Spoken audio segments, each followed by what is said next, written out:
live, eu vou fazer uma pergunta, você começa falando, depois passo para os outros companheiros. Pelo segundo ano consecutivo, um técnico gringo chega na final, né, com o clube brasileiro. Foi com o Jorge Jesus ano passado no Flamengo e, coincidentemente, também outro português, o Abel Ferreira, hoje com o Palmeiras. Isso mostra mais ainda que os nossos técnicos não estão no nível dos técnicos europeus, que ainda faltam algumas coisas para os nossos treinadores, algum tipo de capacitação, ou então ideias de jogo diferentes. E aí também já emendo a última pergunta, já responde essas duas para a gente, que o Carlos Alberto Soares faz. Quem vocês acreditam que será o adversário do Palmeiras na final? Então já responde essas duas aí, depois a gente passa para os outros companheiros.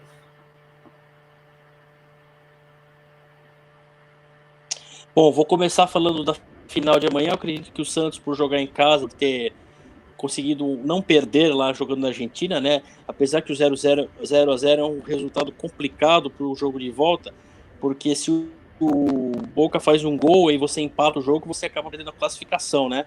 Mas não perdeu e o Santos tem feito bons jogos, né? O Cuca é um técnico que trabalha legal, tem domínio sobre o elenco e é um jogo equilibrado, mas vamos dar lá um fator casa para o Santos, aí uma pequena vantagem na minha opinião. E a outra pergunta, desculpa. A respeito dos técnicos estrangeiros que chegaram na final com o Flamengo, com o Palmeiras, se há uma hegemonia deles em relação aos técnicos brasileiros, é uma prioridade. Eu acho que no futebol brasileiro, na verdade no esporte brasileiro, a gente trabalha um pouquinho com moda, né? Com tendências, né? E a tendência do técnico estrangeiro ficou em alta agora, né? Se você trouxer um técnico estrangeiro, independente da sua nacionalidade, de onde ele nasceu, competente, ele tem condição de fazer um trabalho como foi feito agora pelo Abel, como fez o Jorge Jesus, né? Agora, se você trouxer um técnico despreparado, um técnico estrangeiro que não tem muito que fazer, né? Porque não adianta você pegar um técnico que fez um trabalho bom no exterior, né? Você tem que olhar a carreira dele e você tem que contar uma coisa, existe também a situação da adaptação, né? Você pode pegar um técnico que seja super vencedor internacionalmente, ele tem dificuldade para se adaptar não só ao país, à língua, ao futebol brasileiro, né? É lógico que você trazer um sul-americano que tem uma cultura parecida, não sente diferença do clima, não se diferença da alimentação, e então isso tudo tem chance de abrir o caminho para que ele dê certo, né? Não é uma regra, não é uma situação que vai acontecer sempre, né? Você vê muitos poucos técnicos brasileiros tiveram a porta aberta no exterior, né? Para trabalhar em grandes clubes. Primeiro eles tiveram que dirigir a seleção brasileira ou trabalhar com um trabalho muito notável, né? Mas assim, você vê por exemplo, um técnico que só trabalhou num grande clube do Brasil, seja de São Paulo, do Rio de Janeiro, Minas ou no Porto Alegre. Por exemplo, vamos pegar o Renato Gaúcho, que está mais tempo comandando um time e que teve resultados expressivos nos últimos anos. Não existe uma sondagem do mercado internacional de primeira linha, né? Os técnicos brasileiros costumam ir para a Ásia, para o Oriente Médio e até Estados Unidos agora, né? Mas pro mercado de primeiro escalão, não. É lógico que os técnicos se resguardam lá no continente europeu, exigindo a licença local, né, para você trabalhar, e para o técnico brasileiro ir para fazer um curso, às vezes é dispendioso demais, é muito caro, e principalmente um técnico mais novo, né, que está procurando o seu mercado no futebol. E aqui o técnico de fora vem, como ele tem essa chancela da FIFA retirada no seu país, vale aqui, né? Talvez porque lá ele tem um ganho maior e o custo do curso não seja exorbitante como aqui, porque aqui nós temos que fazer a transformação do dinheiro, né? Você pega um curso lá que custa X, aqui você faz a conta vezes 3 ou vezes 5, sei lá, né? Então fica um negócio caro, e acho que esse é o fato de não abrir a porta lá, ao contrário dos técnicos estrangeiros, né?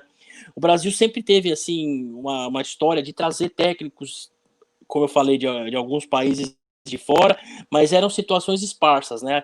E como o Brasil trabalha muito com tendência, nós já tivemos a tendência de efetivar assistentes técnicos mais novos, né? Alguns com trabalho que foram sólidos e hoje viraram técnicos aí no mercado, outros que não conseguiram responder positivamente e estão novamente na categoria de assistente ou trabalhando com categoria de base, né, com principalmente essas mais próximas do profissional.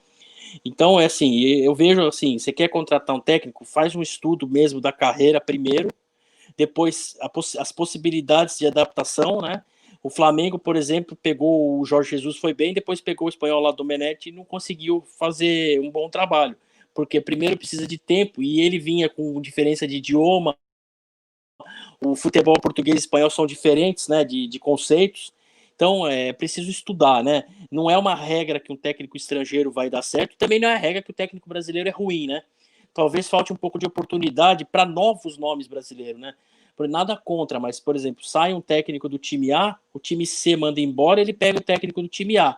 Aí o time W manda embora, pega o técnico do time C. Né? Então fica um mercado restrito e não se abre espaço para novos nomes. Né? O cara, para conseguir penetrar nesse mercado aí, ou é numa situação que o clube está com deficiência financeira muito grande, que não tem como investir num grande nome, ou que jogou a toalha lá e falou, vai ser esse cara mesmo, paciência, e o cara tem a capacidade e a oportunidade, né, e demonstra o seu trabalho. Mas ainda é um círculo muito fechado de poucos nomes que não abre, né? Por isso que a gente vê muito técnico brasileiro indo para o segundo e terceiro mercado do futebol mundial. Juan, o que você acha? Você acredita que há realmente essa hegemonia dos técnicos europeus, dos técnicos de fora de outro país que vêm para cá em relação aos brasileiros? O que você imagina? Eu acho que, em cima do Frederico, acho que não é tão segredo assim, é menos. Acho que é mais competência. Eu acredito que não tem esse estereotipo de um técnico vir fazer aqui fazer diferença. Mas nos últimos anos está sendo assim, com Kudê, São Paulo, Jorge Jesus e agora o Abel. Eu acho que é mais uma coisa, como posso dizer, é competência dos técnicos, procurar aperfeiçoar. No caso do Renato Gaúcho, que eu vejo um ótimo exemplo de técnico sempre chegando nas principais competições, sempre em alto nível. E eu acho que é pouca. Acho que não vejo muita diferença assim. É a competência, você tendo um bom elenco e sabendo utilizar como a Abel teve, Jorge Jesus teve, sabendo conciliar, ter adaptação e ser competente, independente de onde for, da Argentina, da Colômbia, do Equador, dos Estados Unidos, tendo competência, sabendo, se adaptando e outros fatores, consegue o objetivo. Bom, para a minha partida de amanhã, eu acredito que o Santos passa, até porque jogar em casa, o resultado é um pouco perigoso, é um placar que o Boca gosta, o time argentino gosta, mas eu acredito na classificação do Peixe. Gustavo, a sua visão em relação a tudo isso também? Olha, acredito que amanhã tem. Acho que o Santos classifica mesmo com toda essa, talvez o que todos dizem, ajuda da Comebol pro Boca, que eu não acredito que seja verdade. Eu acho que o Santos se classifica amanhã. Vai ser uma partida dura, porque o Boca Juniors, na verdade, é um adversário bem complicado e bem cascudo, né? Então, também, se o Boca se classificar, não vai ser surpresa nenhuma, porque é um jogo bem parelho, né? Algo que repercutiu muito entre os torcedores do Santos foi o que um jornal argentino postou de cada time, dos 4 times que estavam na semifinal até então, ser campeão, né? E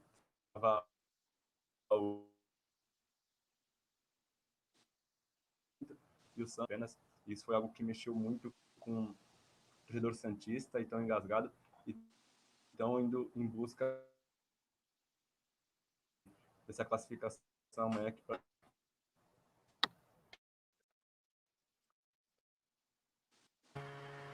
Vitor, sua opinião para a gente finalizar? Em relação aos técnicos, Renan, eu acredito que o Frederico foi muito bem na análise dele, né, em relação quando ele diz sobre as modas, né, porque Aí vale lembrar que há um tempo atrás, né, o futebol brasileiro é muito apegado a isso, quando sai um técnico vencedor. Pega o modelo daquele técnico e quer implantar em todo o clube, achando que é uma solução, uma receita de bolo, que é uma coisa exata, uma coisa que se você fizer vai dar certo, sendo que não há garantia, né? Teve a moda do técnico auxiliar técnico, né? O técnico que já está no clube já há algum tempo, ou seja, conhece lá dentro do clube, então é um jovem, ou seja, é um cara estudioso, então é um cara que é alguém que vai conseguir botar o time nos trilhos. Aí depois também tiveram a moda do paizão, né? O técnico antigo tem que ser um técnico paizão dos jogadores, porque se não tiver um técnico que agrega o elenco, que apesar de ter que montar também bem o time, claro, mas que se agregasse o elenco já estava bom e o time ia jogar sozinho a partir daí. E agora vem a moda do técnico, o estrangeirismo, né? O técnico estrangeiro. Primeiro com o sucesso do Jorge Jesus em 19 e agora o sucesso, nessa temporada o sucesso do Abel. E a gente viu que já não se confirmou isso, né? Com o Sapinto no Vasco, ou no Flamengo mesmo com o próprio Domenech, que não teve sucesso porque também faltou tempo para ele. O Ramon Dias, né? O Ramon Dias passou pelo Botafogo, né? Apesar de ser uma passagem relâmpago e dele não ter dirigido o time, é uma das coisas que só acontece com o Botafogo, né? O técnico que passou pelo futebol brasileiro, mas sequer dirigiu o time. Mas não dá nem para a gente cravar se daria certo ou não. Mas, em compensação, acredito que hoje os técnicos estrangeiros têm mostrado serviço aqui no futebol brasileiro e isso tem aberto mais a cabeça dos dirigentes, né?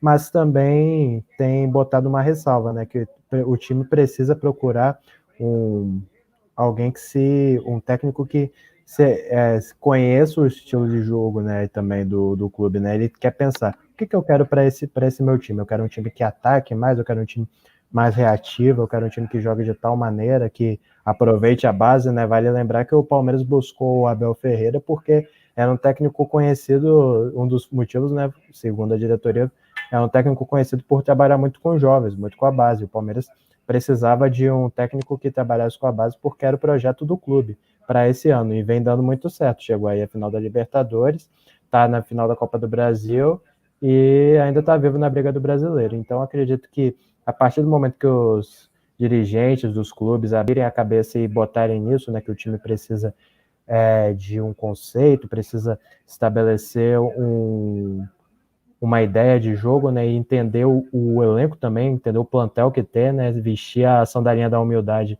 e entender a situação, aí talvez a gente possa ter um futebol brasileiro ainda mais competitivo e ainda mais vistoso para a gente ver. Com relação ao jogo de amanhã, eu cravo que vai ser o Santos, né, até porque vem jogando um grande futebol, né, nesse ano, nessa Libertadores, e com um técnico brasileiro, né? Vale ressaltar, o Cuca vem fazendo um excelente trabalho à frente do Santos. Mas também vale a ressalva, né? Mais uma vez, o Boca sempre joga com a mística do seu lado, né? 17 classificações e apenas 3 eliminações contra brasileiros. Mas vale ressaltar que o Santos foi uma delas, né? Lá no 63